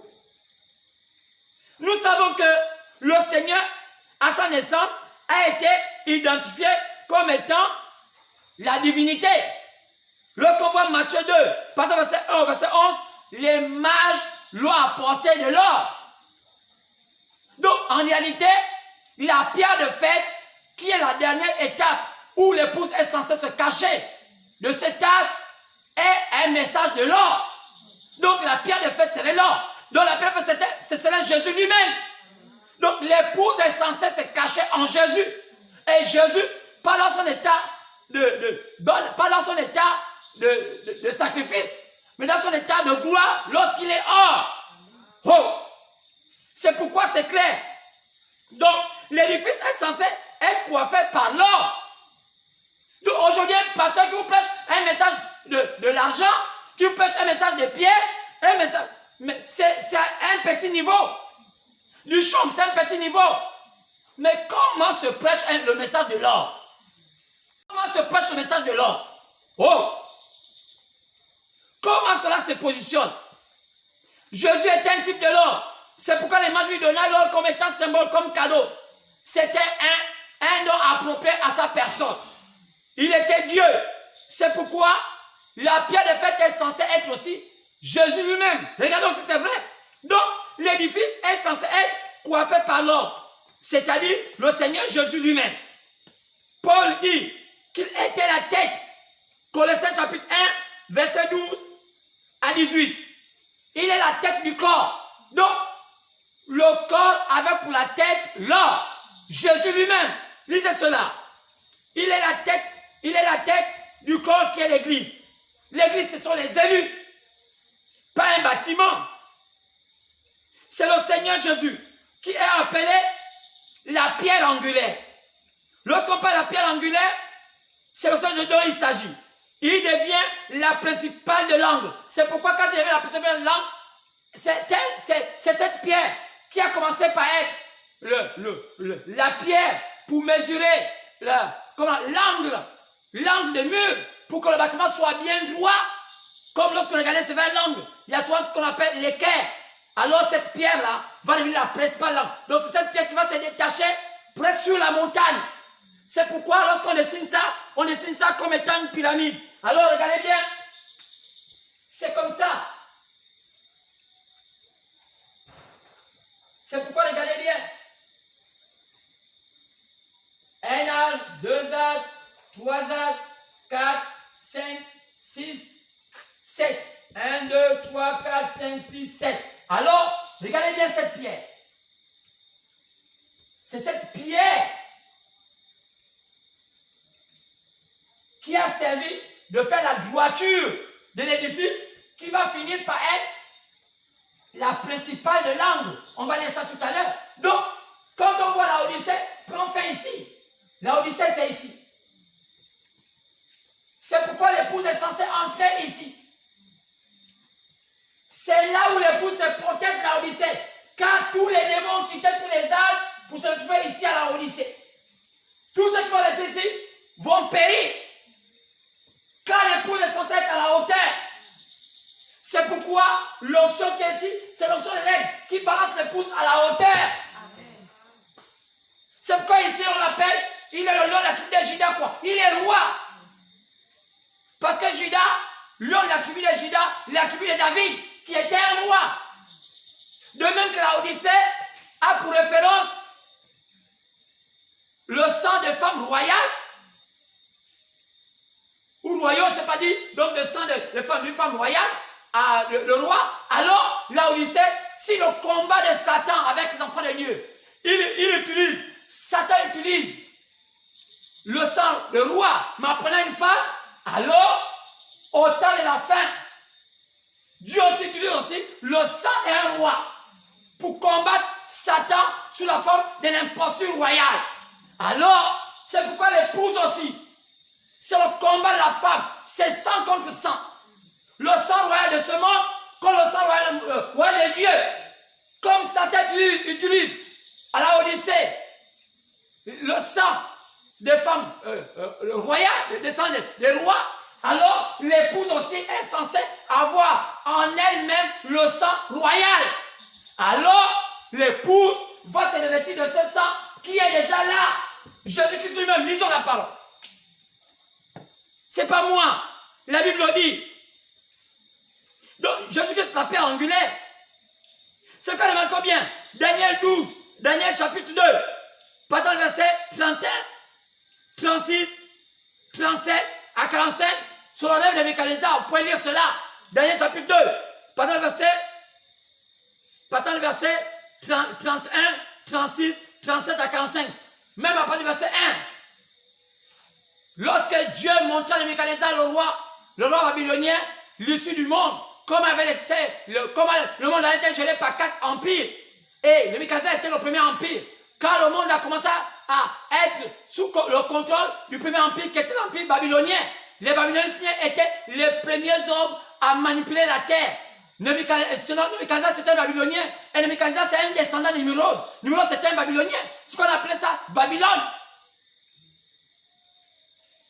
Et les habitants qui étaient à Babylone les appelaient les Chaldéens. Et c'est là-bas est venue toute la science de la terre. Les mathématiques, l'écriture, toutes ces choses, c'est venu de la Babylone. Oui, monsieur. Alors, c'est pourquoi Dieu montra qu'est-ce qui allait se passer.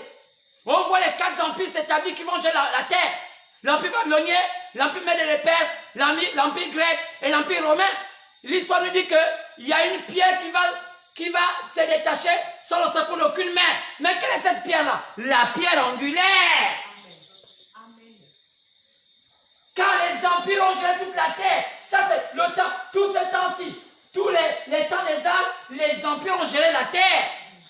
Jusqu'aujourd'hui, ce sont les empires qui gèrent la terre. Mais qui écrase ces empires? La pierre angulaire. La pierre qui se détache sans le secours d'aucune main. Quelle est cette pierre? Jésus-Christ. Lisons si c'est vrai. C'est pourquoi regardez bien. Matthieu le dit. Matthieu chapitre 21. Partant du verset 42 à 44. Jésus en parle.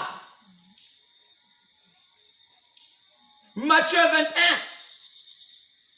42 à 44. Cette pierre qui a été rejetée par ceux qui la bâtissaient, Jésus va devenir la principale de l'homme. Éphésiens 2, verset 20 à 22. Jésus-Christ est cette pierre angulaire. Lisez ça, on n'a pas de temps. Remarquez bien, Pierre, quand il voit l'évolution des élus, qu'est-ce qu'il dit? Dans 2 Pierre chapitre 1, verset 3 à 8 à 9, il dit quoi? Quand on regarde bien, il dit, faites tout votre effort de rajouter à votre foi quoi? Regardez bien. Pourquoi Pierre, lorsqu'il parle, quand il voit l'évolution des élus dans 2 Pierre, 2 Pierre, chapitre 1, verset 3. Quoi? L'évolution des élus. Pierre dit comment les élus doivent progresser. Pierre voit une vision. Il dit, comme sa divine puissance, 2 Pierre chapitre 1, pardon, verset 3, nous a donné tout ce qui contribue à la vie et à la piété, au moyen de la connaissance. Au point verset 4, laquelle nous assure de sa part les plus grandes et les plus précieuses promesses, afin que par elle, vous deveniez participants de sa nature divine. Vous devenez des dieux sur la terre et même dans le ciel. Vous êtes des dieux.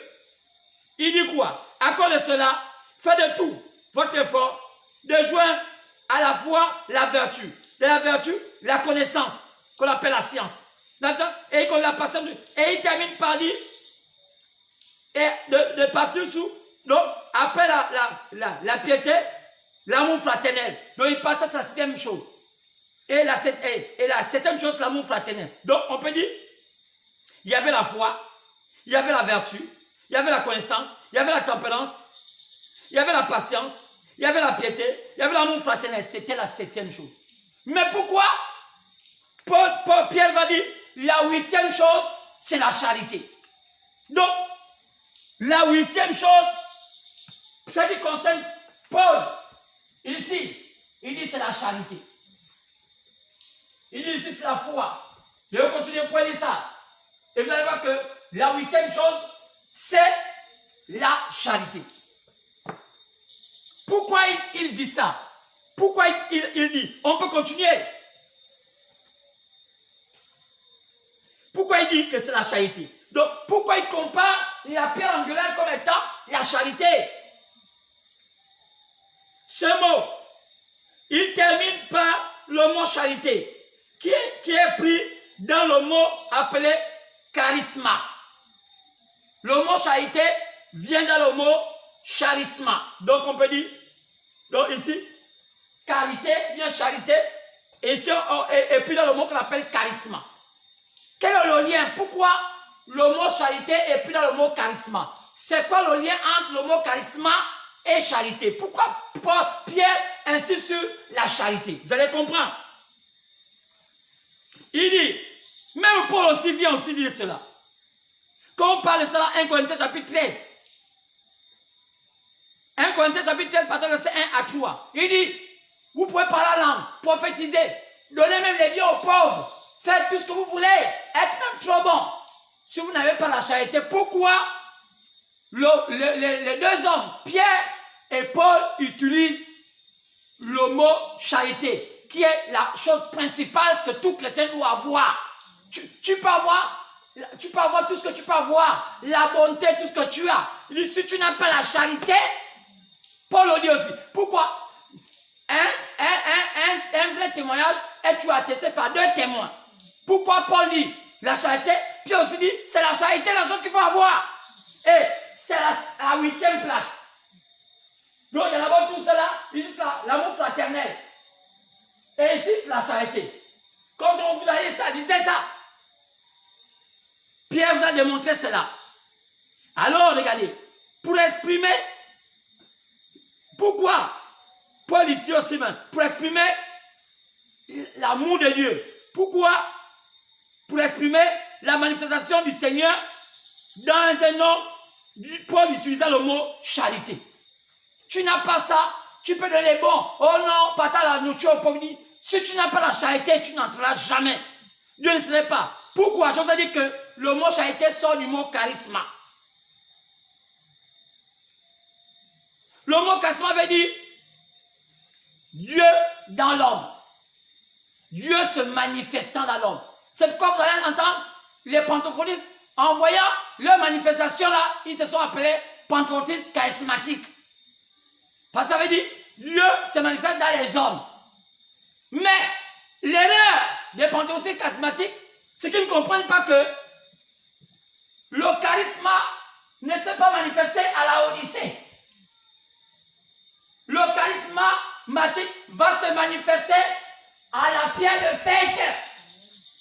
Donc, eux qui s'appellent pentecôtistes charismatiques, ils ont mal choisi le mot. Ils devaient utiliser ça, pentecôtiste de la manifestation des dons. Pas pentecôtiste charismatique. Ils devaient appeler ça pentecôtiste manifestation des dons. Mais pas pentecôtiste charismatique. Parce que charismatique veut dire Dieu dans l'homme. Mais Paul dit, les dons cesseront. Les paroles prendront fin. Les miracles prendront fin. Mais la charité ne prendra jamais fin. Donc, le charisme ne se fait pas à la Odyssée. Pour avoir le charisme, il faut sortir de la Odyssée et entrer à la pierre de fête. Jésus lui-même, la plénitude de la parole. Donc, il y a tellement des erreurs comme ça. Donc, les églises ne donneront pas aux hommes le charisme. Parce qu'ils ne le connaissent pas. Le charisme a été caché. C'est quand il y avait un livre. C'est Dieu dans l'homme. Alors, cette transition conduit les élus de Dieu. Cette première transition qu'on voit, cette transition conduit les élus de Dieu, tout droit dans l'amour de Dieu. Cette transition qu'on est en train de prêcher aujourd'hui là, qui quitte la Odyssée là, conduit les gens tout droit vers Dieu. Car là-bas c'est amour. Tout droit. Quand on quitte la Odyssée, tout droit. On va tout droit à Dieu. On s'identifie à lui. Quand je parle de Dieu, je parle de Jésus, son fils. Car c'est lui qui était la manifestation réelle du charisme de Dieu. C'est pourquoi William Branham était un type la jambe agitée. C'est un type du véritable croyant. C'est même le modèle du vrai chrétien sur la terre. Paul a dit, soyez mes imitateurs comme je suis imitateur de Christ. Pourquoi Paul n'a pas dit imiter Christ? Parce que les gens ne connaissaient pas vraiment Christ. C'était Paul la manifestation du charisme de Christ de son temps. Donc aujourd'hui, on n'a pas honte de dire que nous sommes les imitateurs de William Branham. N'ayez pas honte, car nous on n'a pas connu Jésus. Pour connaître Jésus, il fallait voir celui qui était la réplique du charisme de Jésus en notre temps, comme Paul était la réplique du charisme de Jésus en son temps. Amen. Et Paul a dit, soyez mes imitateurs, comme moi je suis imitateur de Christ. Donc Paul imite Christ, et les gens qui étaient à son temps imitaient Paul. Pour connaître que c'était Christ, il fallait connaître que c'était Paul. Alors nous on n'a pas honte de comprendre que si William est le message de ce temps, nous on doit l'imiter, parce que est l'imitateur principal de Christ lui-même, que nous on n'a jamais vu. Amen. Donc quand on voit William, on voit Christ.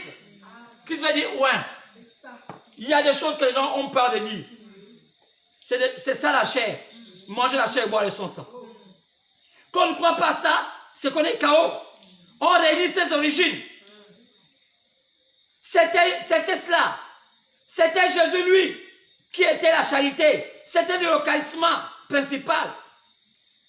C'est dans cette pierre où se trouvait cette charité à l'intérieur. L'amour de Dieu. C'était ça, l'or. C'était lui vraiment l'or, la divinité manifestée. Il fallait entrer.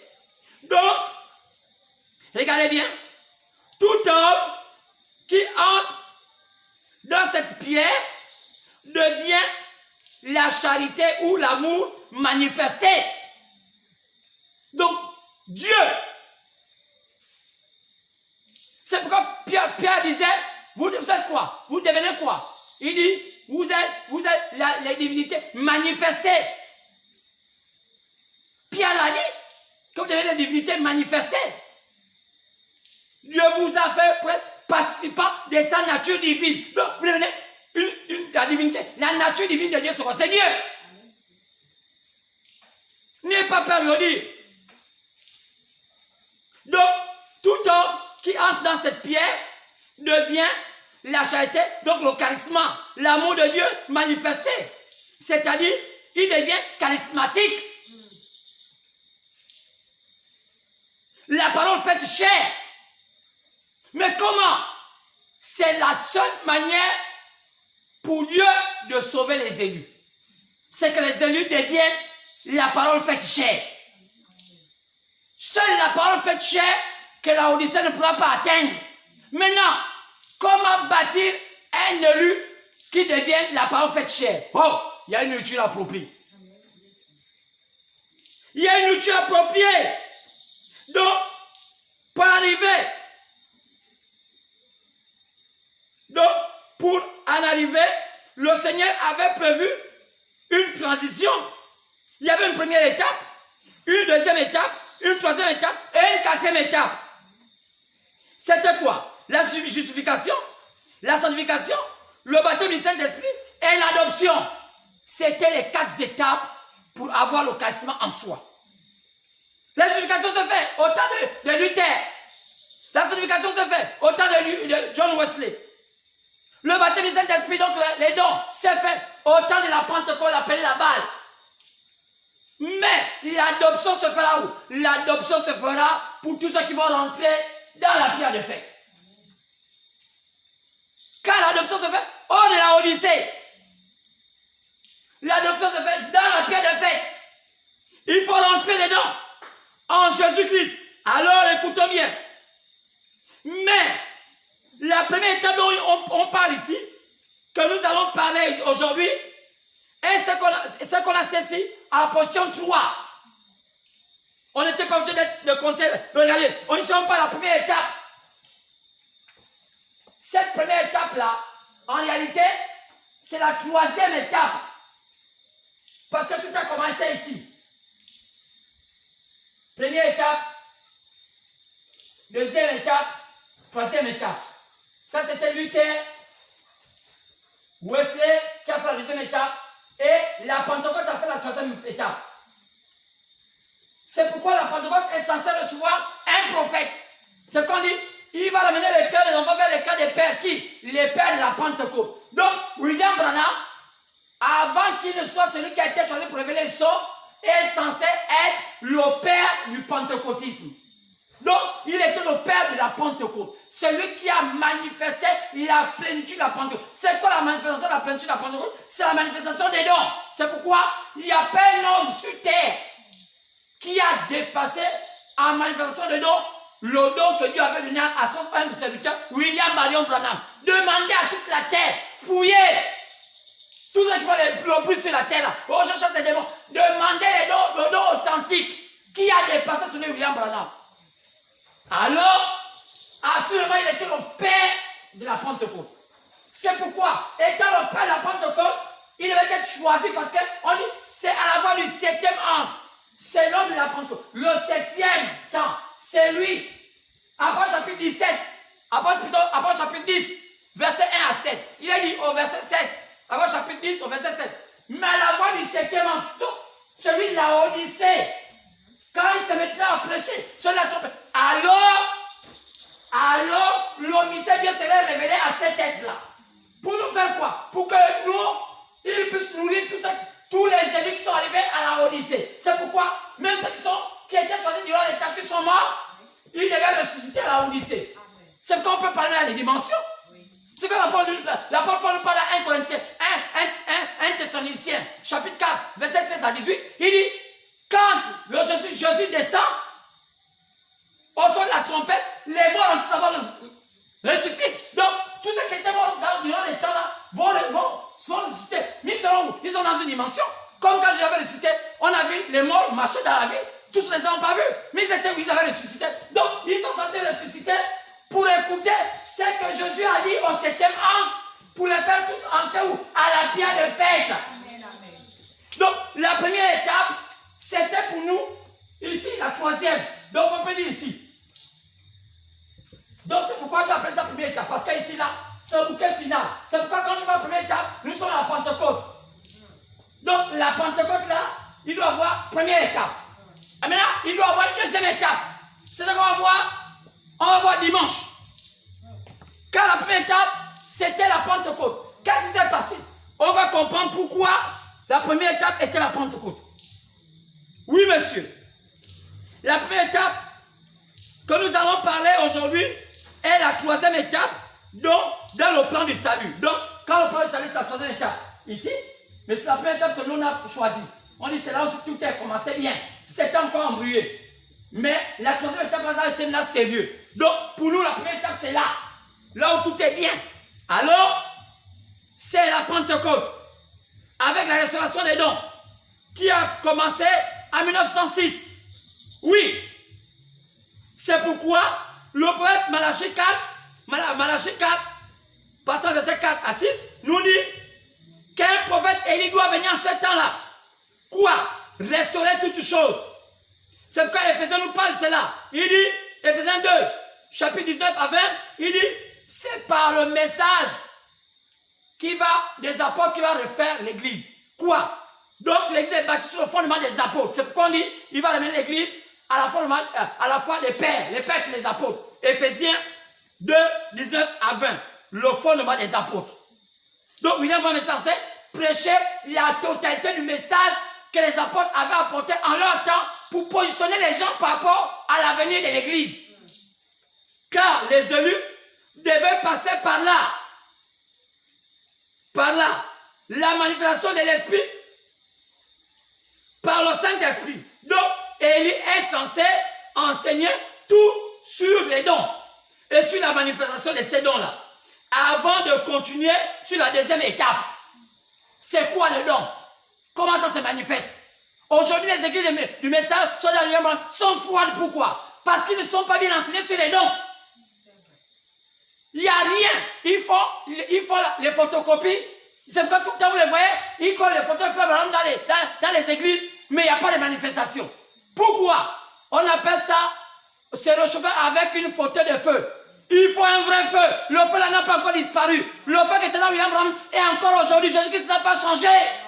Qu'elle de mettre les photos dans les maisons, photos. On veut le vrai feu qui sorte des photos. Amen, amen. Alors, la première étape était nécessaire avant la deuxième étape. Parce que si on ne comprend pas ça, on est mort. C'est pourquoi, dimanche, on doit revenir bien. Avant de monter à la deuxième étape, parce qu'on se fait sur la deuxième étape. Mais on doit revenir bien sur la première étape. Quoi? Les dons. Comment ça se manifeste? On ne peut pas avoir une église morte et dire que Jésus est avec nous. Oh, on croit, mais c'est William Branham, on croit, Angélique est capable. Alors, Jacques, tu sais William Branham. Alors que la plupart des églises de William Branham sont moches. Avec des fabrications des dons qui ne sont pas des vrais dons. Ils imitent les églises éveillées. Alors, on se retrouve dimanche. On doit se retrouver dimanche parce que on va démasquer ceux qui retardent, ceux qui sont les retardés, les pauvres gens dans les pays, dans les quartiers. William va tout éclairer sur les dons. Comment ça se fait? Comment un homme reçoit l'esprit? Mais malheureusement, les démons sont en train d'embrouiller. Alors, on nous retrouver dimanche. On aura assez de temps de bien dépouiller et voir comment on rentre à la deuxième étape. À la deuxième étape, la transition. Car là, c'est la première étape. À la Pentecôte, là. Il faut qu'un enfant de Dieu ait l'esprit. Sinon, il n'y a rien. Il faut avoir Dieu d'abord dans l'esprit avant de dire que je connais Dieu. Sinon, il n'y a rien. Une parole, on dit la lettre tue, mais l'esprit vivifie. Il faut l'esprit de Dieu en toi. Sinon, tu ne crois pas en Dieu. Même si tu dis que tu es ça montre que tu es un païen. Alors, on se retrouve dimanche. Que Dieu vous bénisse.